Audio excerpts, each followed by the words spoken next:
Trying to stay active today and looking for some potential trades. And I've been looking at Nike. It's a stock that I like to trade a lot.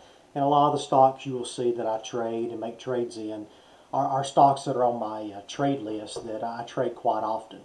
And we look at price action from Nike yesterday. It moved up to not a 52-week high, but up toward a very sharp move up to the upside, and then it's got a down candle here, which could mean this is another top. It's also hitting right at that 3 ATR move away from the main, which is also an indication that it may be running out of a little steam.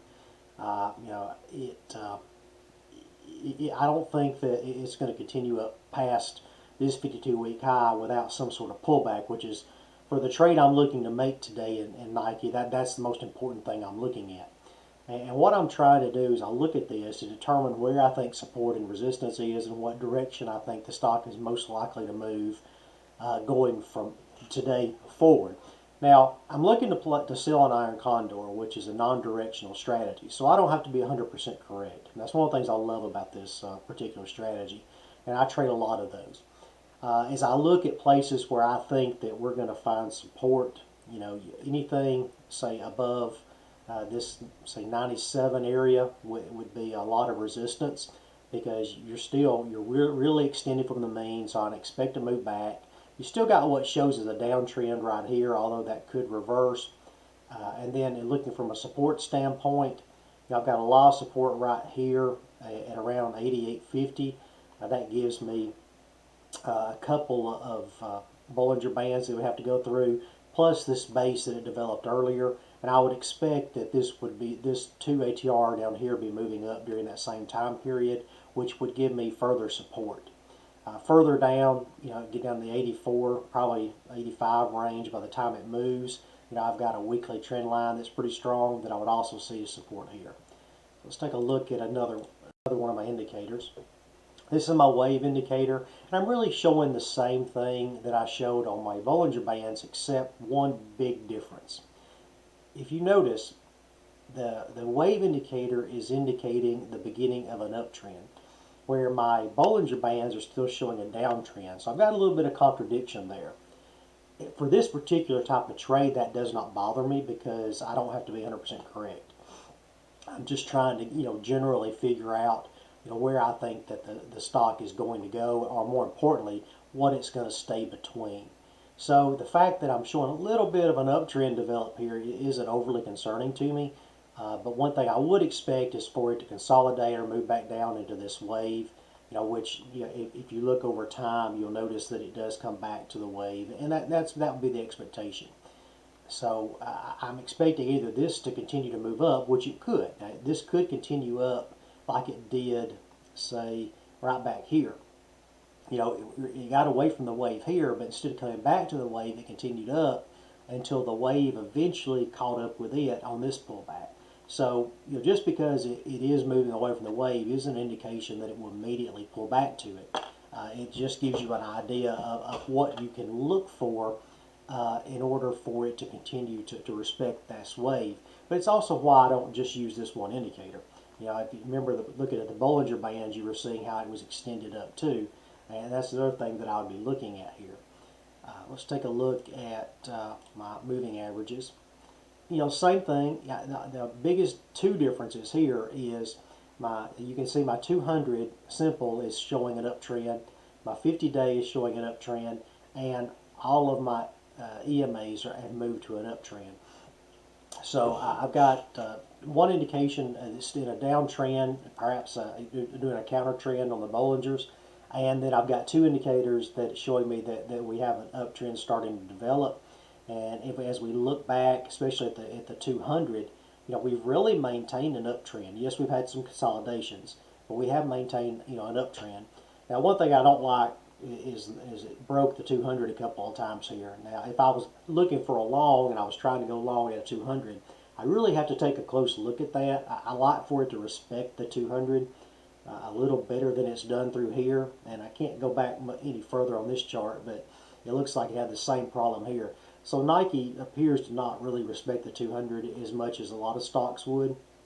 But again, not a huge concern, because I'm looking for stops, and I'm looking to see where, right now anything below 86 would give me a 200 support, but it is going to be moving up as long as this is moving up. So somewhere between 88 and 86, I would have support of the 200 simple moving. I would also, if I had a stop down in here or a short down in here, I would also have the 50 moving average as support. So I've got a lot of support on the downside, and I've got an overall uptrend. So I feel pretty confident if I can get a short position, between 88, 86, somewhere in that neighborhood, that I have quite a bit of support in this area, including some support back here at this base as it was developing. On the upside, it's a little more risky, but you can typically use the 52-week high as a resistance point, especially if it's pulled back away from it. So the higher I can get away from that, the more confident I would feel. So let's take a look at what some potential trades might be out there on this. When I first start trying to put together my Iron Condors, I look at a couple of things. Number one, I like to go between 30 to about 45 days out. So I'm going to go ahead and pick the December 20 monthly. It's always better to do the monthly, or most of the time it's better to do the monthly expirations because there's usually a higher volume there. The next thing I just do kind of a quick look at what I know that I'd stated would be potential support areas, which would be about 88. And I also look at potential resistance on the top side. So you're looking at, normally it would be around 100, but I don't like that premium, so we're going to say 98 on the top side. So another thing I look at is on the bigger stocks like Nike and Microsoft, I like to go to this dollar premium area and start there, which is also normally about a delta 20 is where I like to start looking. So we're going to go ahead and start trying to plug this trade in to see what kind of premium we can get if we can make this trade work. This is the TD Ameritrade Thinkorswim platform. I'm going to sell an Iron Condor, and it goes ahead, puts me in at 88 and 87. I'm going to spread this out a little bit to say at 85. That's 3 wide on the puts. And on the calls, I'm going to look at this dollar range, so I'm going to go ahead and put that to 98, and I'm going to put that at 101, which is not traded. So we'll be able to use that. So let's look at it and see what we can find here. I could go up to 100. See what this does. Go up to 100. I don't want to go any lower really, because I could do a 97. In order to get a 3, if I went to 98, I'd have to go to 95, and that's too close. Let's do 100 and 105. And in order to keep the distance the same, I'll change this to an 83. So that gives me a 100 short call and an 88 short put. It's 5 wide for a $1.19 credit. First thing I'm going to look at is, what kind of credit is this? And at $119 on the 500 wide is about a 23% return. I like to see this somewhere between a 20 and a 30% return. So $1.19 is right in that area of a credit that I would expect to see. I've already checked the implied volatility on Nike, and it's not too bad. I would like to see it a little higher. When you sell an Iron Condor, you want to get as high up implied volatility as you can. That way you get the highest option premium, the greatest distance from the current price, and as implied volatility falls, the value of your options fall, which enable you to close them a little bit faster. And even as we watched it, we know it's just jumped to $1.20. So I'm going to go ahead and lock that in as a $1.20 trade. Now, just to see this visually, I'm going to switch to risk profile. You don't really have to do that if you don't have it, but it is very helpful to get your percentages right. I know right now this 100 is at a delta 19, and an 88 is at a delta 22, so I've got pretty good shape on my deltas. So let's take a look at the risk profile. I'm going to change this to the expiration, which would have been 10 or 12.20, and I'm going to set it to break even so I get an idea. So you can tell right here, according to this, I've got a 66.75% chance if I hold this to expiration that it is going to finish within the break-even points. Let's take a look at what my break-even points are. One of them is 101.19. We're going to take a look at those on the chart, and 86.81, just to get an idea of where that shows up on the chart. and we'll use the Bollinger Bands. The 101.19 doesn't even just shows, it's right here, just barely even shows up on the chart. So I've got good resistance right here. I've still got resistance at this 3 ATR, and I've got a sign that this should pull back because it's hitting the 3 ATR band, so I would expect a pullback.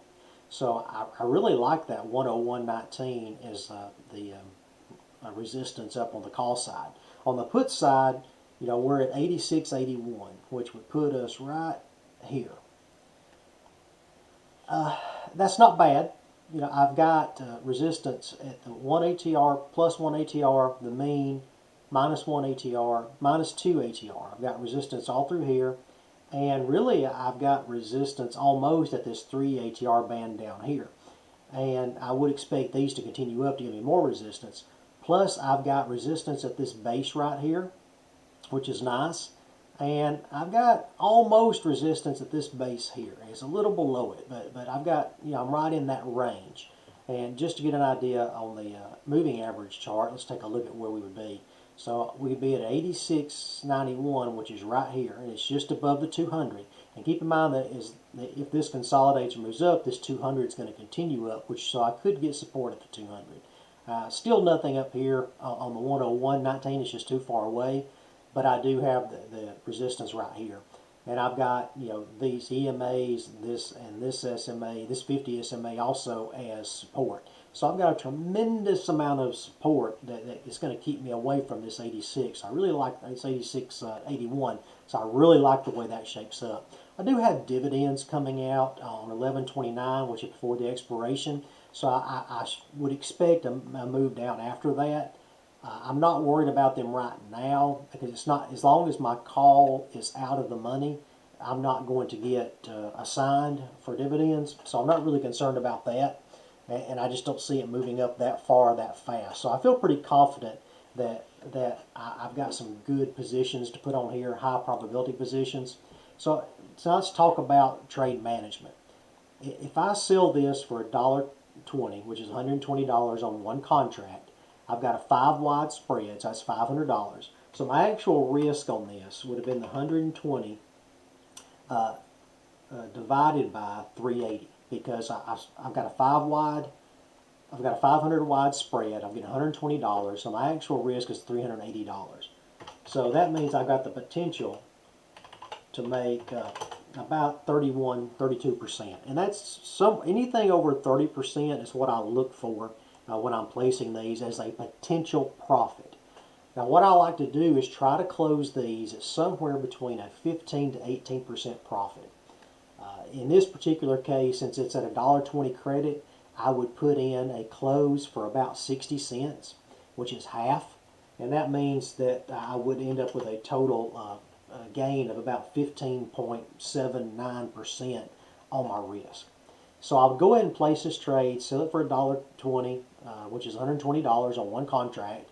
I would have a $380 risk, and I'll be trying to close this to make $60. So again, if I held it throughout, of course the percentage changed a little bit as the market moves today. So now it's at 66.9%. If I held it throughout, then that's my probability based on current price movement and volatility that this would be a profitable trade. But again, I'm only trying on this particular trade to get half of this. So my odds are actually a lot higher than this, that this will be a profitable trade. Typically these trades run anywhere, right now I'm at a 90% success rate on these types of trades.